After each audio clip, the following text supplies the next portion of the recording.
Hello, and welcome to another basic series, this one entitled Top 5 Best Practices for Match Success. I'm John Becker with Scopos, creators of the Orion scoring system and the Athena electronic scoring target. So for today's best practices, let's talk about 5 items. Set accurate start and end dates,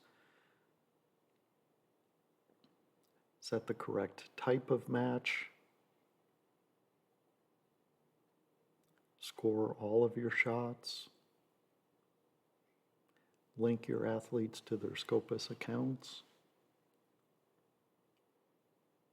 and finally, mark your match completed. So these will allow the best success and the most fluid use of the system. So let's review, start with the first one, setting the dates. Now I'm as guilty as anyone. The default is today's date. So a lot of times in a rush, I'll just leave it named that way, leave the dates. Normally that's fine, but with our new functionality that we continue to innovate on, now the dates are more important. It's more important to be more accurate with your dates. So as always, give the match name a meaningful title and then set the correct dates for your match, whether they're today, running through the weekend, or running, setting off for a month from now. Make sure that your dates are correct because a match will show up on the results and not be marked completed, which we'll get into in a second, until the date has passed. So the other thing you want to do is set the correct match type. Probably the most frequent will be either a local match, maybe you're hosting a postal, if you're hosting a virtual match, or any of the others that apply, but you want to set your correct match type. This is used for the athletes tracking their personal records or personal bests by type. So again, it's going to be more important that we provide accurate information as a match host. One of the reasons that shows up is on our results website. You can see and view future matches. So if I have a match that's either going on currently, that'll show under the current tab, or I have a match in the future, like for example, today is the 28th, so we have matches going on in Colorado this weekend and across the country. So you want to be accurate. Next, we're going to talk about scoring all shots. This is probably a carryover from the paper world, but if a competitor missed a shot, okay, that's a 0. Everybody knows that. It doesn't affect the score, but the system will point out through the yellow warning message saying that it expects 10 shots, only sees 9 in this example.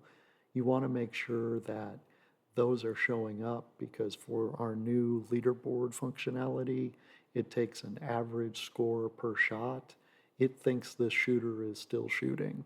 It doesn't differentiate between paper and electronic scoring. So the only way it would know is if you add a miss, then the error message goes away or the warning message goes away and it's complete.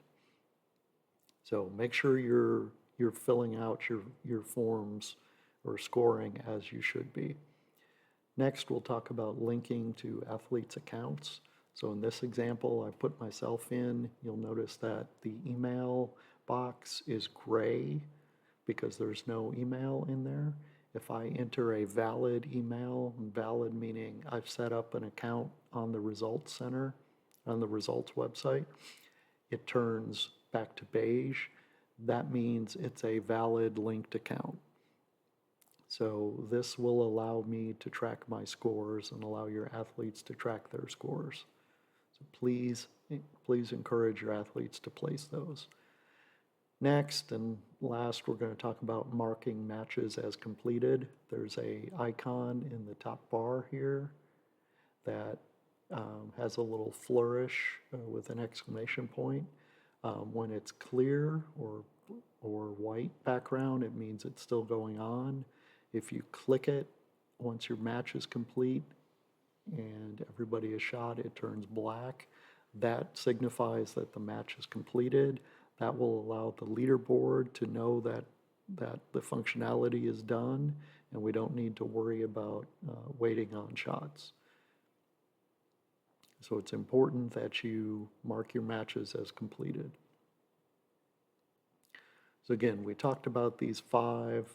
They're all important. They will help make you stand out as a successful match host.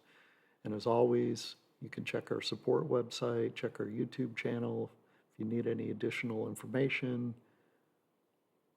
Or of course, you can always reach out to us at the office by email, phone, or visiting our support website.